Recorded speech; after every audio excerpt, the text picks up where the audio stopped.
Hello అండి అందరికీ. Egg Maggi ఎప్పుడైనా తిన్నారా? మ్యాక్సిమం తినే ఉంటారు. కాకపోతే వైజాగ్లో చాలా ఫేమస్ అండి ఎగ్ మ్యాగీ అంటేని.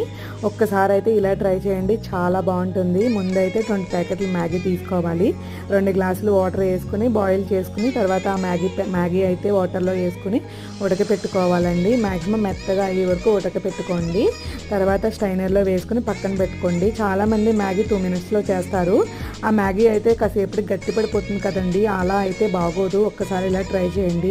తర్వాత బాండీలో నూనె వేసుకుని పచ్చిమిర్చి, ఉల్లిపాయలు, అలాగే టమాటాలు, క్యారెట్లు వేసి బాగా మగ్గపెట్టుకోండి. ఉప్పు వేసుకుని అలాగే పసుపు వేసుకుని మగ్గపెట్టుకుంటే కమ్ముని మగ్గిపోతాయి అన్నమాట. తర్వాత అయితే ఒక ఎగ్ వేసుకుని మొత్తం అంతా కలిపిలాగా అయితే చేయండి. ఇలా అయితే పొడి పొడిలా ఆడుతూ అయితే అయిపోవాలన్నమాట ఎగ్ వేసిన తర్వాత మ్యాగీ ఉడకబెట్టుకున్నది వేసుకుని మ్యాగీ మసాలా వేసేసుకుంటే ఎగ్ మ్యాగీ అయితే రెడీ అయిపోయింది. దాంట్లో ఉల్లిపాయ ముక్కలు వేసుకుని నిమ్మకాయ జిమ్ముకుని తింటే ఉంటుందండి నా సామి రంగు.